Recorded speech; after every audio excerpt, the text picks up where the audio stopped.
इतने पतले लंबे सकड़े रास्ते का महल की ओर जाना, राजपूत महिलाओं का पहनावा, महाराणा प्रताप के हाथों में हमेशा 2 तलवार का होना, कांच से बना हुआ कमरा जिसका फ्लोर भी कांच का हो, खाली कुर्सी का रहस्य, घोड़े के आगे सूंड का राज, उदयपुर का पहला कंस्ट्रक्शन एरिया, सबसे सस्ती दाल बाटी, इतनी लो हाइट का दरवाज़ा, ठोस सोने से बने सूर्य भगवान, ग्लास के होते हुए भी जल को इस तरह पीना, ये सब देखिए आप इस ब्लॉग में। हेलो ऑल, आज मैं आपको 500 साल पहले जब उदयपुर की शुरुआत हुई थी, जब पहली जो नींव पड़ी थी, आज मैं वहाँ लेके चल रही हूँ। वह जगह राजा महाराजाओं का निवास स्थल रहा है। आज भी राजा महाराजा वहाँ पे रहते हैं, बट उनका प्रीमाइसेस अलग है। जो मेन भाग है उसे संग्रहालय के रूप में कन्वर्ट कर दिया गया है। सामने आप जो गेट देख रहे हैं वो एंट्री गेट है। ये बाहर मार्केट का दृश्य है। यहाँ पर आप 2 व्हीलर या 3 व्हीलर से ही आ सकते हैं, 4 व्हीलर यहाँ पे अलाउ नहीं है। तो सबसे पहले हम लोग टिकट ले लेते हैं। 400 रुपये एडल्ट के हैं, 250 रुपीज़ सीनियर सिटीज़न के हैं, 150 रुपीज़ बच्चों के हैं और 5 साल के बच्चों के लिए निःशुल्क है। जब तक हम टिकट लेते हैं मैं आपको बाहर का दृश्य दिखाती हूँ।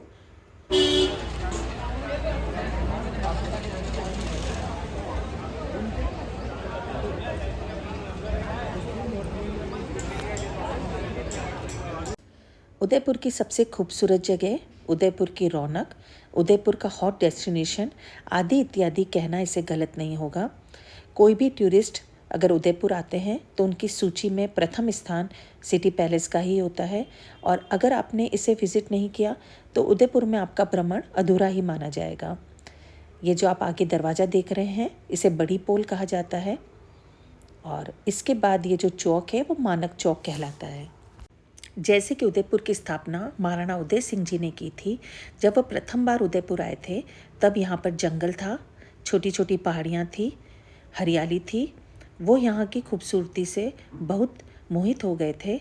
तब यहीं पर एक पहाड़ी पर उनकी मुलाकात प्रेमगिरी गोस्वामी महाराज जी से हुई थी। उन्हीं के कहने और आशीर्वाद से राजा उदय सिंह जी ने 16 मार्च 1559 को पहली नींव रखी गई थी सिटी पैलेस की। उसके बाद 450 सालों में लगभग 22 शासकों ने इस पैलेस का काम करवाया, इसे कंप्लीट किया। वर्तमान में यहाँ 24वीं पीढ़ी महाराणा अरविंद सिंह जी मेवाड़ और उनकी आगे की 2 पीढ़ियाँ निवास करती हैं। इस जगह को दीवाने आम भी कहा जाता है। पहले समय में यहाँ पर राजा और प्रजा के बीच में सभाएं, अदालत लगती थी। यहीं पर राजा हाथी पर बैठते थे। राजा महाराजा सूर्यवंशी थे। पूजा अर्चना करने के बाद ही अन्न जल ग्रहण करते थे। हम लोग आगे बढ़ रहे हैं। ये जो आप दरवाज़ा देख रहे हैं सामने की तरफ, इसे तोरण पोल कहा जाता है। भव्य दरवाजे देखिए, सीलिंग में भी पेंटिंग बनी हुई है। तो यहाँ से होते हुए हम लोग मोती चौक में आ जाते हैं और यहीं से पैलेस की शुरुआत होती है। मोती चौक में अब तक जितने भी मेवाड़ के शासक हुए हैं उनके द्वारा किया गया विकास से संबंधित कार्यों की क्रमबद्ध ब्रीफ जानकारी दी गई है। देखिए आप। हम लोग आगे बढ़ते हैं। सबसे पहले वेपन्स का म्यूज़ियम है। जैसा कि मेवाड़ का राज परिवार भगवान श्री राम के वंशज है, तो सबसे पहले मेवाड़ के राज परिवारों की यहाँ वंशावली अंकित है। ये महाराणा प्रताप के असली हथियार जो उन्होंने हल्दी घाटी के युद्ध में यूज़ किए थे। वे हमेशा 2 तलवार रखते थे कि यदि शत्रु का हथियार छूट जाए तो वे निहत्था वार नहीं करते थे, उसे हथियार देकर ही युद्ध करते थे। ये राजा का स्वामी भक्त घोड़ा चेतक है। चेतक के आगे सूंड लगी हुई है। एक्चुअली उस समय मुगल सेना में अधिकतर हाथी हुआ करते थे, तो हाथी को कंफ्यूज करने के लिए घोड़े के आगे सूंड लगा दी जाती थी ताकि वे घोड़े को नुकसान न पहुंचाए, छोटा हाथी समझे। जो आप फर्स्ट नंबर पे वर्टिकल डिस्प्ले में जो बंदूक देख रहे हैं जिसके नीचे एंगल निकला हुआ है, उसे पेन गन बोलते थे। इस गन के अंदर बुलेट नहीं होती थी, जहरीला इंजेक्शन होता था जिसे इंजेक्ट करके शत्रु को मार दिया जाता था। ये देखिए डिफरेंट टाइप्स की तलवार, बंदूकें। ये ढाल होती थी, बहुत भारी होती थी और सुरक्षा की दृष्टि से इतनी पावरफुल होती थी कि कंस की गोली भी आर पार नहीं हो पाती थी। जो महाराणा प्रताप और राजा महाराजा जो कंप्लीट सूट पहनते थे उसे बख्तर कहा जाता था। पानी पीने के बाद हम महल के दूसरे सेगमेंट की तरफ, यहाँ पर एंट्रेंस पे भगवान गणेश की मूर्ति रखी गई है। हमने भगवान से आशीर्वाद लिया। आप भी आसपास जो वर्क देख रहे हैं कांच का, इसे पच्छीकारी वर्क कहा जाता है। कहते हैं उस समय इसे बेल्जियम से मंगाया गया था। ये टाइल्स है, ये अपने आप में बहुत स्पेशल टाइल्स है क्योंकि 19वीं शताब्दी में इसे इंग्लैंड से मंगवाया गया था। इसे विक्टोरियन टाइल्स कहा जाता है। अगेन सामने आप देखिए भगवान की छोटी सी मूर्ति, बाहर चौक। देखिए क्या देखने को मिला, जो भी दीवार पे लिखेगा 200 रुपये जुर्माना। कहते हैं उस समय राजा महाराजाओं की हाइट बहुत अच्छी हुआ करती थी, फिर भी सारे एंट्री गेट इतने छोटे क्यों बनाए गए हैं इसका रीज़न मुझे नहीं पता। एक चीज़ और, हल्दी घाटी की मिट्टी का रंग लाल होता है। कहा जाता है महाराणा प्रताप के वीर सपूतों ने अपनी रक्षा के लिए अपने खून में से रंग दिया था, जो आज भी लाल है। सिंगल पत्थर से बना हुआ ये लक्खो कुंड है। महाराणा प्रताप के पोते का राज्याभिषेक के समय 1 लाख चांदी के सिक्के इसमें भरे गए थे, जिसमें से 50,000 गरीबों को बांटे गए और 50,000 मेंटेनेंस में खर्च किए गए। इस आंगन में मेवाड़ के बहुत से राजाओं का राज्याभिषेक किया गया था। इसी कारणवश इस आंगन को राज आंगन कहा जाता है। और यहीं पर प्रेमगिरी गोस्वामी जी का भी मंदिर है। ये है प्रेमगिरी गोस्वामी जी ऋषि का मंदिर। इन्हीं ऋषि के आशीर्वाद से महाराणा उदय सिंह ने उदयपुर बसाने की योजना बनाई और सर्वप्रथम नींव यहीं रखी। कहते हैं ये प्रथम स्ट्रक्चर है और इसके पीछे जो कमरा है वो प्रेमगिरी गोस्वामी जी का कमरा था। ये है सिटी पैलेस का बाड़ी महल, बगीचे वाला हिस्सा। ये सिटी पैलेस के 4th फ्लोर पर है। सफ़ेद मार्बल से बना हुआ है, बट समय के साथ ये येलो हो गया है।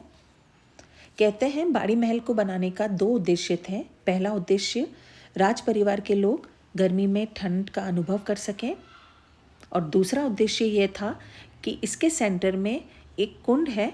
उस कुंड में होली के समय रंग बिरंगे रंगों के साथ पानी भर दिया जाता था और राज परिवार के लोग होली का लुत्फ उठाया करते थे। देखिए बांसुरी का वादन।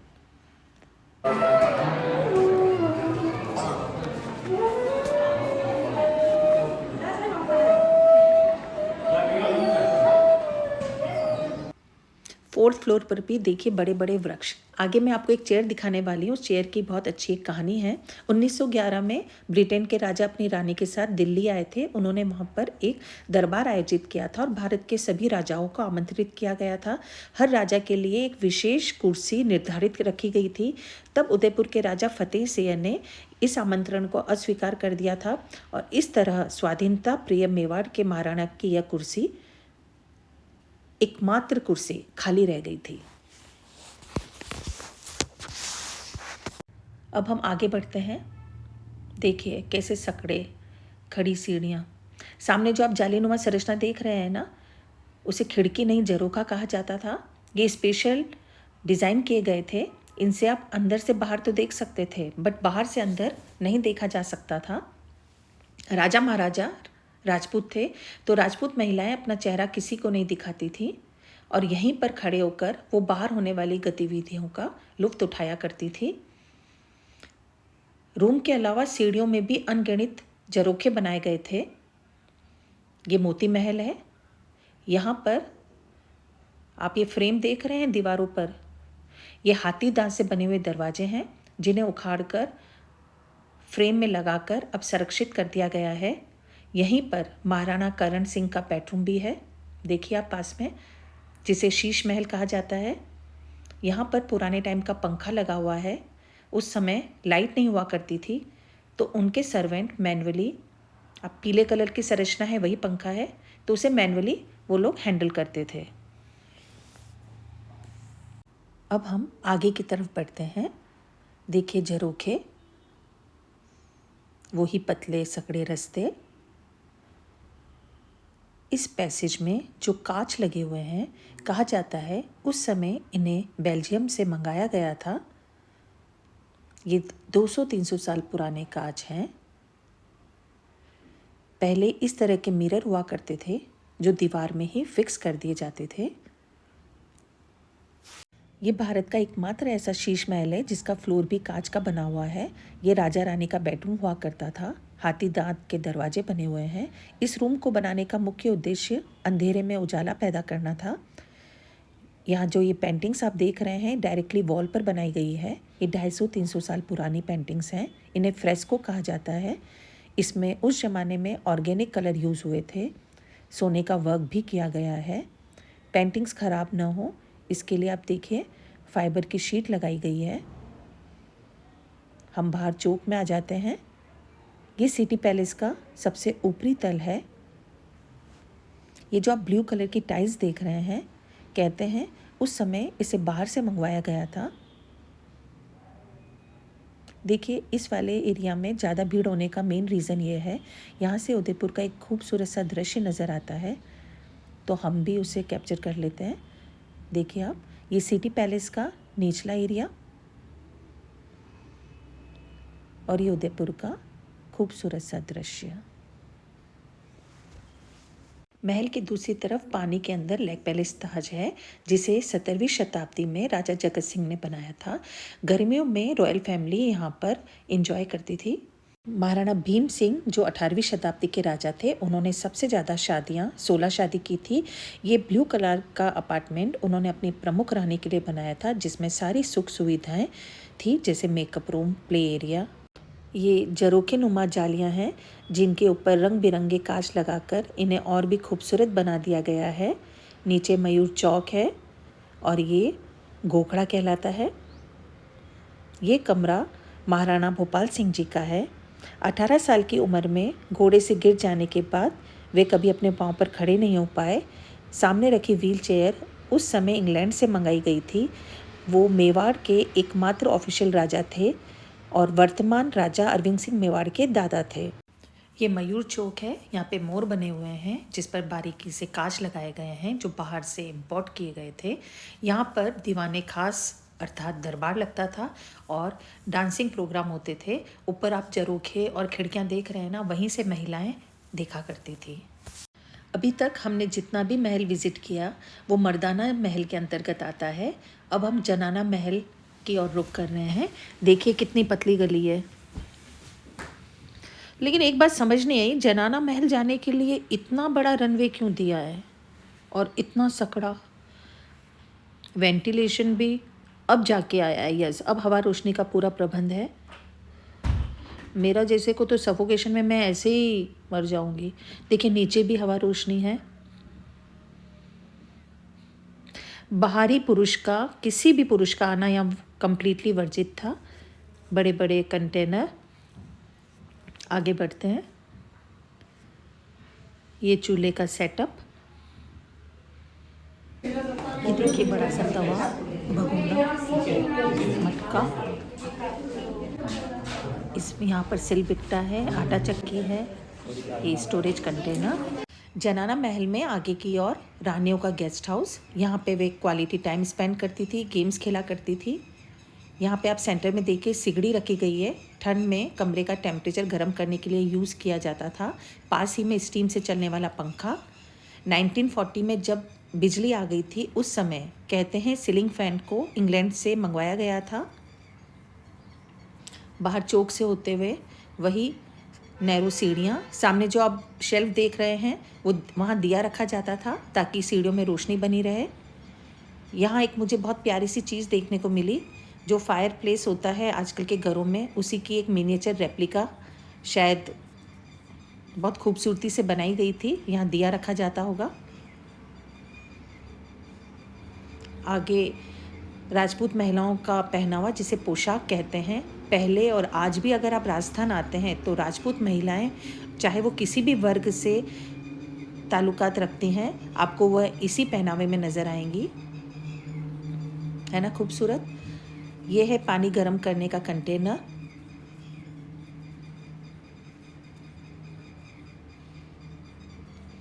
रानियाँ कैसे सामान को स्टोरेज करती थी उन बक्सों को दिखाया गया है।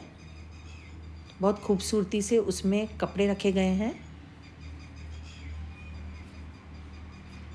आगे रानी महारानियों का मेकअप रूम, उनको आप देखिए, पूरा डमी के रूप में बताया गया है, तैयार होती हुई रानियाँ।